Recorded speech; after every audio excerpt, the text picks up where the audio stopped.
about you. All right. And we are live. Good morning, everyone. This is Cindy Glue with CHRO Mastermind Groups. I'm joined today with Maureen Tarantello and Glenn Grindstaff. And really fortunate to talk about a topic that I'm super excited about, which is driving top line growth and revenue with talent strategy. So I'm going to be quiet now and hand it over to Maureen for quick introductions and great conversation. If you're just joining us, please type in the chat where you're joining us from, and we'll probably, if you want to put your questions in the chat, I'll be looking out for those. All right, over to you, Maureen. Thanks so much, Cindy. Thrilled to be here today. I am Maureen Tarantello, and I lead the executive coaching business at Challenger Gray and Christmas. And I'm most excited to be able to introduce you today to Glenn. And so I'm going to invite Glenn to introduce himself. Well, good morning, everyone. Good afternoon, depending upon where you're at. My name is Glenn Grindstaff. I'm the Chief Human Resources Officer for OSI Systems, and it's a pleasure to be here. Looking forward to the conversation. Thanks, Glenn. So fun to see where people are joining us from today. Please keep that coming into the chat where you're coming to us live from. And Glenn, we teed this session up as driving top line revenue with talent strategies and specifically investments in executive coaching. So I was hoping you could tell us a little about OSI, your organization's growth, and how did that impact your executive coaching needs? Sure, happy to. So I've had the privilege of working with OSI now for about 5 years. And when I joined the company, they were about $1 billion company, and they had about 6,000 employees. And in the 5 years I've been here, we've grown tremendously. We've actually doubled the size. We're a $2 billion company now, and we've got about 8,000 employees worldwide. And we're in three primary business units. We have the Rapid Scan Security Detection Systems business, which is probably almost 2/3 of our business. We have an optoelectronics business, which is very different from that. And then we also have a healthcare systems division, which focuses primarily on patient monitoring systems. And so very different businesses, but they do interact with each other on different scales and different components of the business and the products that we manufacture.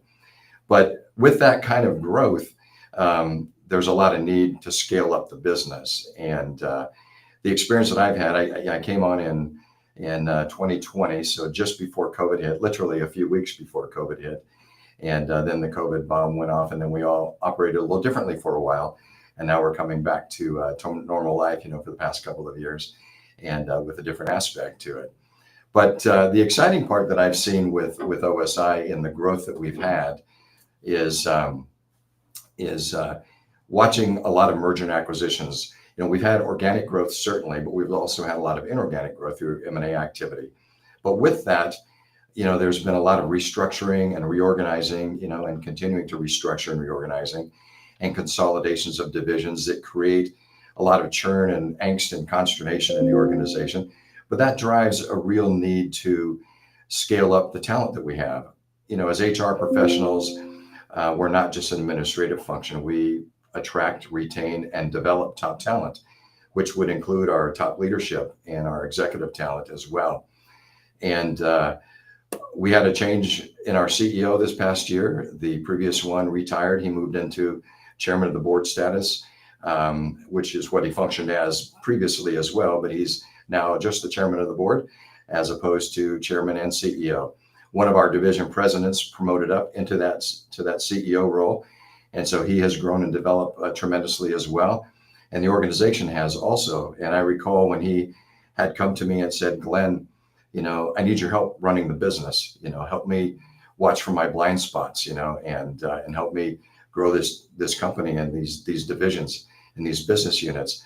And that's a real challenge for an HR leader. It's also a real compliment to an HR leader. And I've had to really focus on growing and developing those relationships with not only the CEO, but the executive leadership team, and building that credibility and delivering on what was needed for the organization so that we could grow and develop.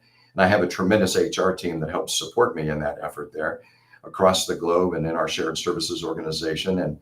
And couldn't do it without them. They're a huge part of the success here.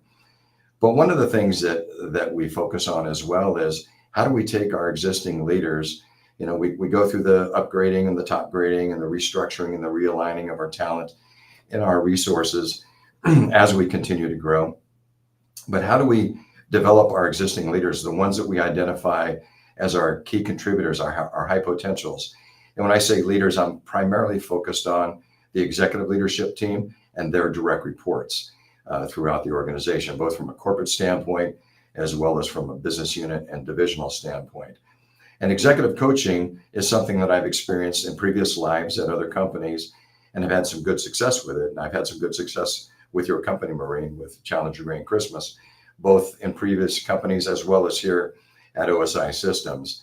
And we started small. We had a few people that would get involved in the coaching, and then we grew it now to where we got 25 people in executive coaching, and we've got tremendous return on investment there, which has been outstanding. But as we've grown, so have the coaching needs, and we have some of the people that have been in coaching for 6 months, some that have just started, some that have been in coaching for more than a year, and continue to want to re-up that type of engagement, because it's adding a lot of value to what they do, and they see it as developmental as opposed to remedial. And I think that was part of the challenge in setting the executive coaching up, was when you approach executives and leaders and senior leaders with these kinds of opportunities, the first thing they respond to is, well, what am I doing wrong? What's wrong with me? Why are you coaching me?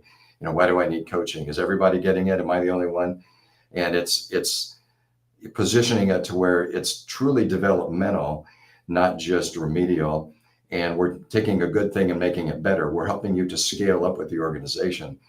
As I mentioned before, some of these leaders have had smaller organizations. We're an amalgam of acquisitions that are now part of multi-billion-dollar organizations. And that's a different skill set, a different leadership, requires different communication. And so that's how we've grown it. And we've had some good results. Our stock has gone from $80 a share 5 years ago to nearly $280 a share now. So we're excited for that and hoping it continues to go north. Absolutely. Such an amazing setup, Glenn, and such a big success. You talked a little bit about growth through M&A, new CEO. Can you tell us a little more about some of the internal business imperatives that led to bringing in coaching support? Sure. So like any organization, we're a publicly traded organization. If you want to take a look at our website, it's on the stock ticker, it's OSIS, but we're at www.osi-systems.com, and you can go in there, and there's a lot of good information on OSI as a whole, as well as our companies, the divisions that I was speaking of as well.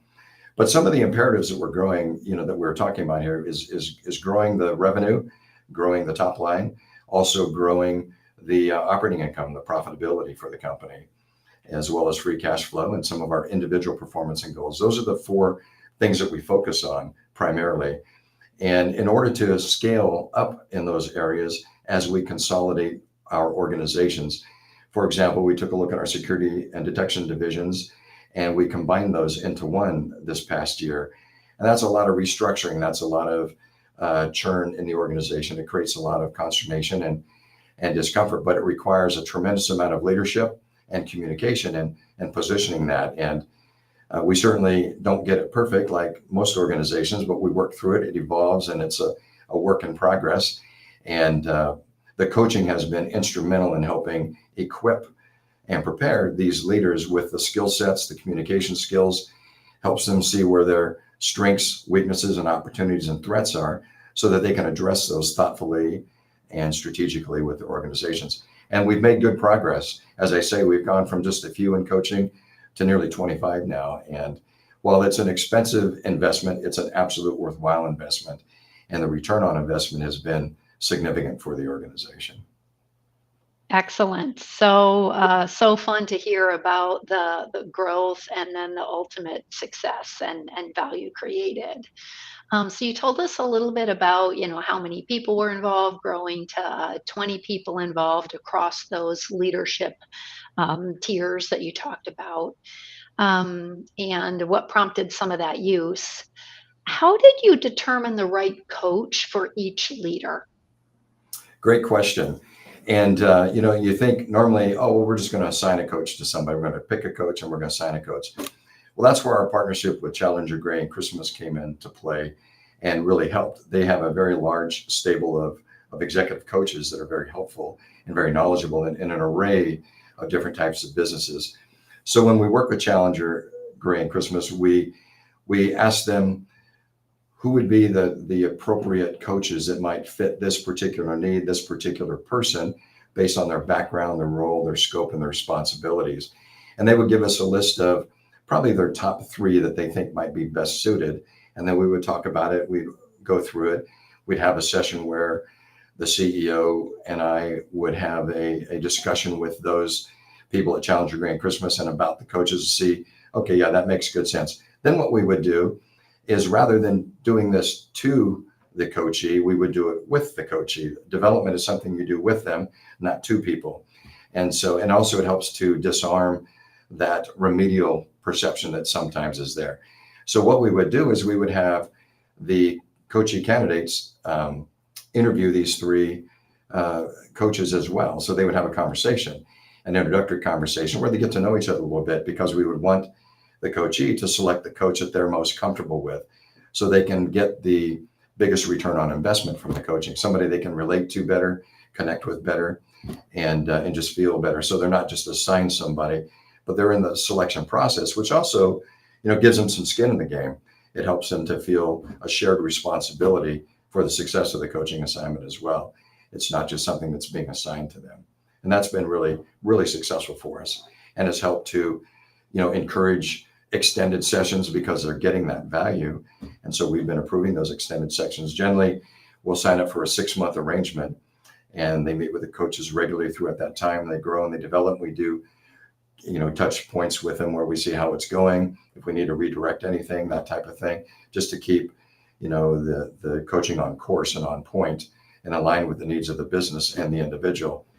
And then when we get to the end of that 6 months, probably 85 to 90% of the time, they'll ask for a 3 to 6 month extension.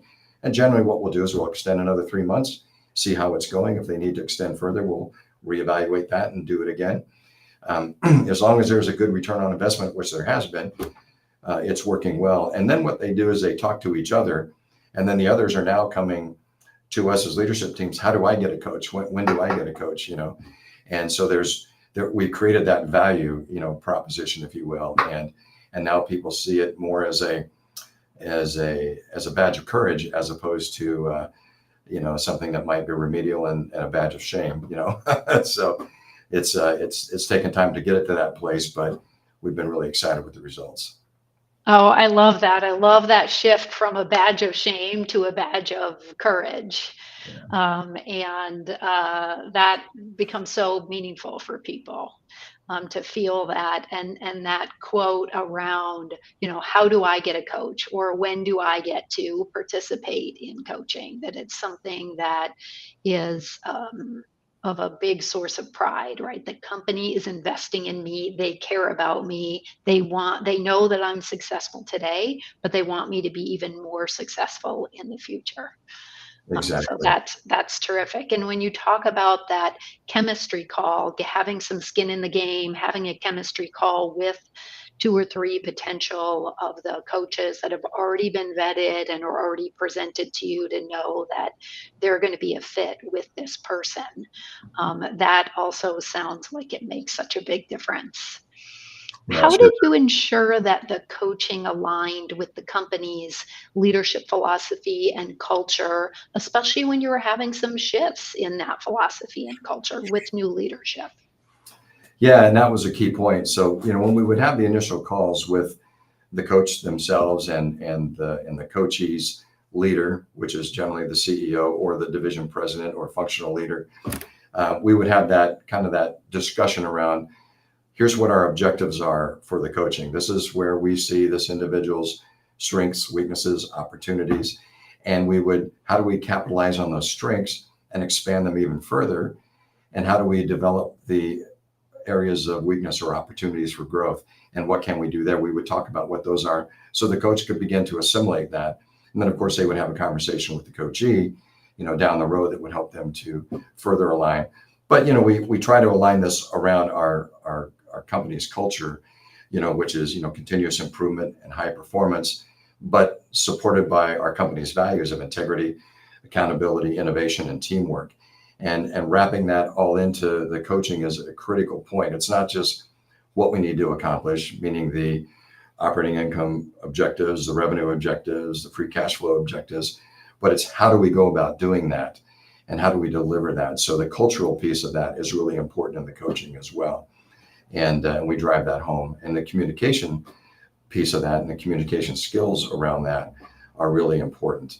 And it's interesting because there's a lot of differences between the cultures themselves. You have a macro culture for the company that kind of weaves throughout the various geographic locations, but then you have all of these microcultures as well that are separated by and distinguished by our business units, by the countries with which they're located in, because norms and cultural norms are a little different, and so you approach it differently. And we've done coaching now in multiple countries, in Asia, in the US, in the UK, and each of them are approached a little bit differently, but with the same, common thread that weaves through that. And so we try to keep that, forefront and aligned. So it's not a one size fits all, but it's adjusted to what the needs of that particular business unit are, that particular leader or coachee, if you will, and the organization at large. So. Yeah, such an excellent perspective. And tell us a little about some of the KPIs, the key performance indicators or outcomes that you use to measure some of that success and the contribution to the leader and of the coaching engagement. Sure. Well, there's several, KPIs. Obviously each leader, each division has different ones, but the core ones, of course, are around operating income, revenue growth, and profitable revenue growth, that is, and the free cash flow, along with their individual objectives. If they need to grow certain percentages in certain areas, or if they need to deliver certain initiatives or programs, there's all of that kind of ties into and feeds up to. Those are all worked into the coaching, assignment as well. And the coachee and the coach discuss much of that. And so when we see, is this working or not? Are we getting our return on investment? Are these objectives being met? Is there employee engagement? Are the communications good? What's the morale of the organization? How is the turnover looking? Is it increasing or diminishing? Fortunately, we're in some essential businesses with a fairly mature industries, and our turnover is relatively low anyway. But when you look at industry averages of turnover between 15 and 20%, ours is less than that. We're in the 11 to 13% turnover rate on an aggregate. And that's good. And that speaks to a lot of things. It speaks to the culture. It speaks to the communication. It speaks to the alignment of the organization. There's always room for growth and improvement, and there's always room to evolve it. But we've had good results and continuous improvement along those lines, which shows that we're getting the return on investment that we want and that we need. And the bottom line is you just take a look at how the stock prices has gone up and how we've been able to perform as an organization. We just had our most recent earnings report, and the market has responded very favorably to that, fortunately. And we hope to continue to head that direction. So it's exciting times at OSI, and it's exciting times in HR as well. It's a good challenge. So. Absolutely. When you think about those investments in talent and talent being for many companies, the number one expense and investment that the company has, that with some, relatively small investments and tweaks, then the outcomes that you can have with that are tremendous. Maybe one more question on that overall value, and then I see we have some questions in the chat too, and we invite more of those.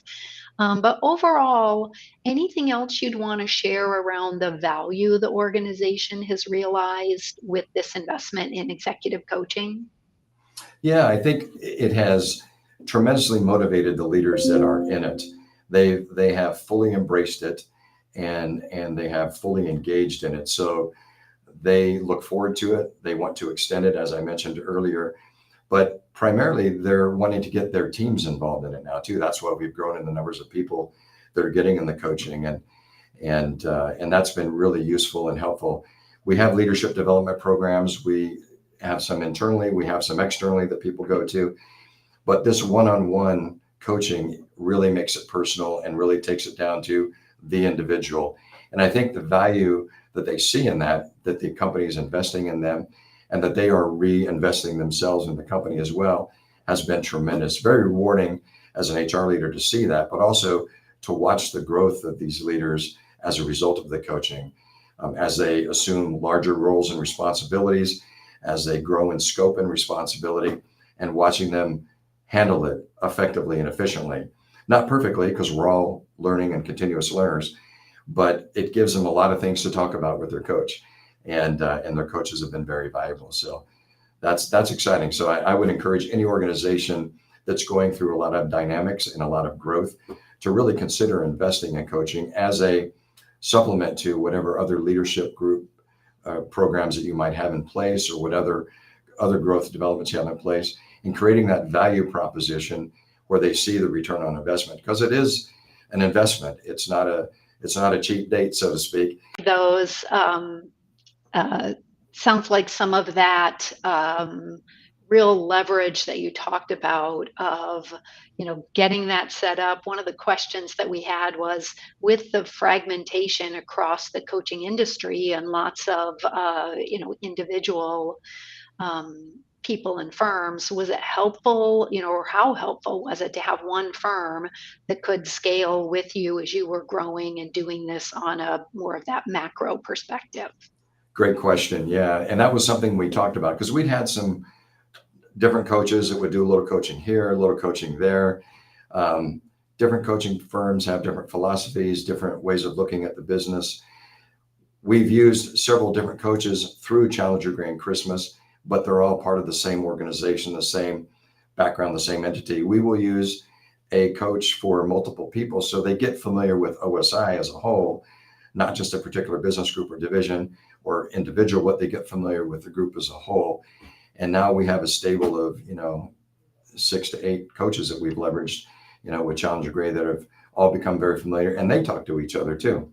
Not about, confidentiality type things, but just what's your perception of OSI and how are these two divisions working together and what can we do to help them, that type of thing. So it becomes a partnership with Challenger Gray too. You become an extended partner for us as well. And to get coaching with one organization helps create that continuity and that consistency, as opposed to having, kind of a shotgun approach with different organizations. Not to say that couldn't work, but we have found this, continuity to be a much more effective way to get the most value out of the executive coaching.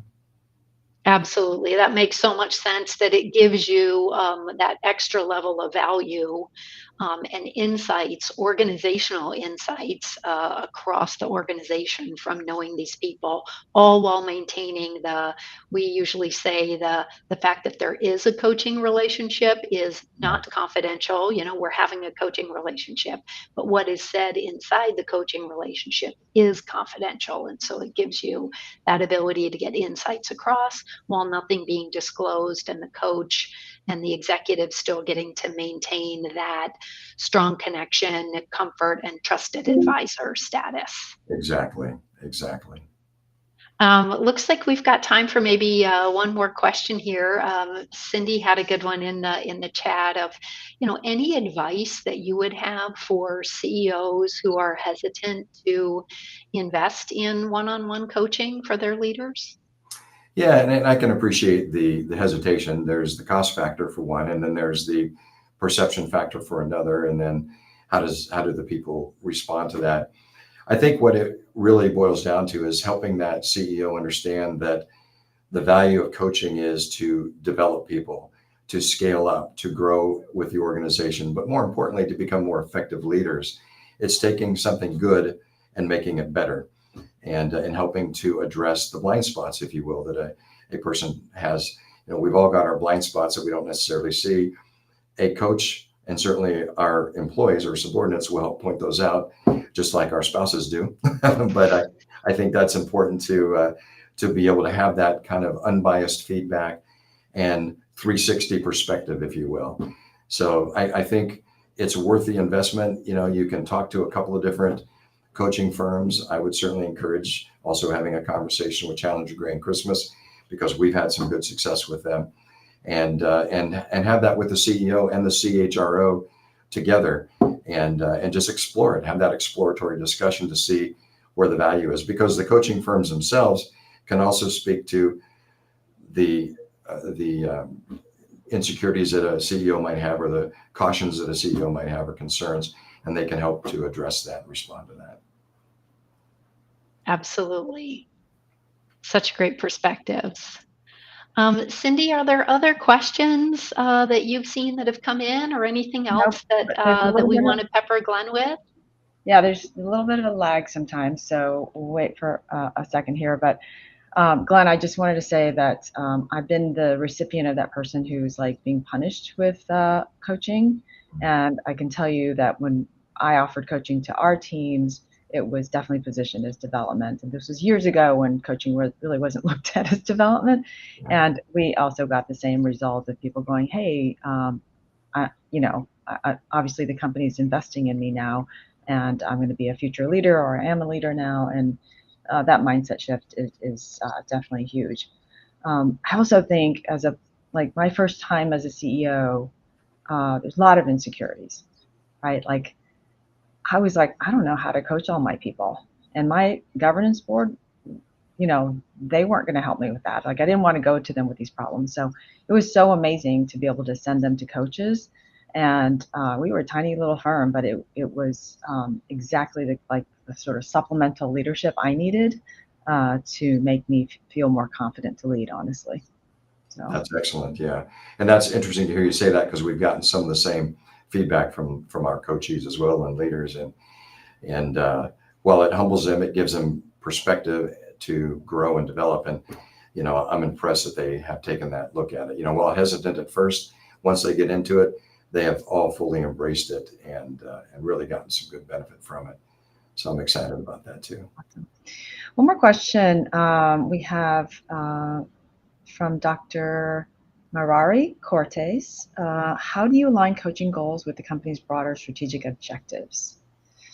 Yeah, good question. Yeah. So, and again, that's part of the initial discussion, where we bring in the CEO, or we bring in the division president, whoever this coach E is aligned with, and we have that discussion with them ahead of time before we start engaging with the coachee, to talk about what are the objectives here, what's the company's top line objectives, what are this individual's key performance objectives that tie to those top line objectives, and how do we address the strengths and the weaknesses and the opportunities that they have in getting that development there. And so that helps the coach to kind of position and understand better what their assignment is with this coaching, and it's always evolving. We have check-in points every couple of months with the coach, myself and the CEO, or myself and the division president, to say, how's it going? It's not where we have them divulge every piece of information, because there is that coach client privilege, if you will. And but it's to say, how's the coaching working? Are there other areas that they could work on? Are some of the areas that we talked about as their opportunities being developed? Are we making the progress that we hope to? Are we seeing the improvement in achieving these key performance objectives that they have? And if not, we course correct and we realign. So yeah, that's a real important part of this coaching. It's not just have the kickoff call and we'll see you in 6 months. We talk every couple of months to see if we need to course correct. Yeah, I love that SWOT analysis, and hopefully that answers your question, Dr. Cortez. But I agree with you. I feel like we could have a whole session just on like digging deeper into that SWOT analysis, that personal SWOT analysis, because that's very measurable, right? What were the opportunities? Did they progress there? What were the threats? And have they maximized on their strengths? So exactly. We try to make this not just, it's not meant to be a warm and fuzzy. It's meant to be, are we getting the return on investment here? Because we're investing a lot and we want to make sure that we're getting that return. And is it meeting the objectives that we set forth? And that's the top line and the key performance objectives. Absolutely. Makes that alignment discussion so critical to the success. I love having a firm, because then there's a framework, right, that they're following and they get to know your organization. Well, Maureen and Glenn, thank you so much for an amazing conversation. You guys feel free to drop your thanks in the comments to both Maureen and Glenn for their servant leadership and their generous sharing of their knowledge. So we'll see you next time on CHRO Live Chat. And thank you so much for joining us. All right. Thank you. Thank you so much, Glenn. My pleasure. Thank you for having me. We'll talk.